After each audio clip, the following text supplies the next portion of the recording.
மண்புழு வளர்ப்பு சம்பந்தமான வீடியோவிலே மண்புழுக்களை தனியாக வளர்ப்பதற்கான முயற்சிகளை நாங்கள் மேற்கொண்டுள்ளோம். மண்புழுக்களை தனியாக பிரித்தெடுத்து அவற்றினை தேவையான உணவுகள் வழங்குவதன் மூலம் அவற்றின் வளர்ச்சிகளை நாம் பெருக்கிக் கொள்ள முடியும்.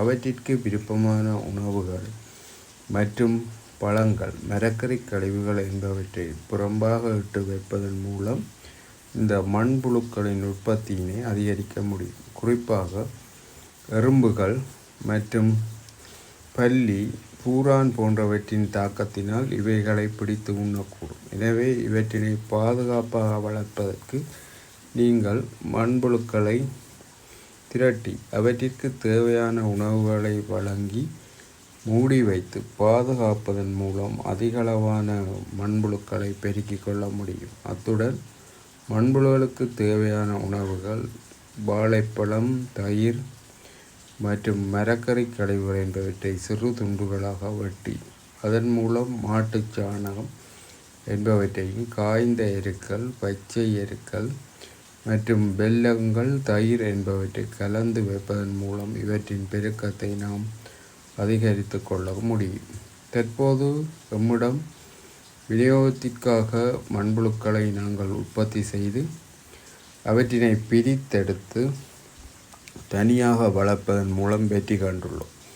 இவ்வாறான செயற்பாடுகள் உங்களுக்கு தேவையாயின் எம்முடன் தொடர்பு கொள்வதன் மூலம் இந்த மண்புழுக்களின் வளர்ப்பு முறைகள் பற்றிய பயிற்சிகளை நாங்கள் உங்களுக்கு வழங்கக்கூடியதாக இருக்கும்.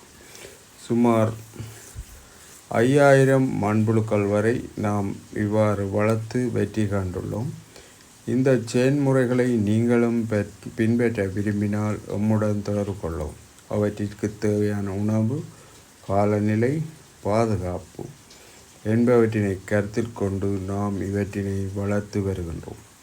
இந்த செயற்திட்டத்தின் மூலம் இயற்கை விவசாயத்தினை ஊக்குவிப்பதற்கும் புதிய இளம் தலைமுறையினரை நெறிப்படுத்துவதற்காகவும் இந்த செயற்பாட்டினை நாங்கள் வழங்கி வருகின்றோம். எனவே இந்த வீடியோ மூலம் தங்களுக்கு தேவையான மண்புழு வளர்ப்பு முறைகளை நாம் சாத்தியப்படுத்தியுள்ளோம். எனவே நீங்களும் எம்முடன் தொடர்பு கொண்டு பயிற்சிகள் பெற விரும்பினால் எம்முடன் தொடர்பு கொள்ளுமாறு கேட்டுக்கொள்வோம்.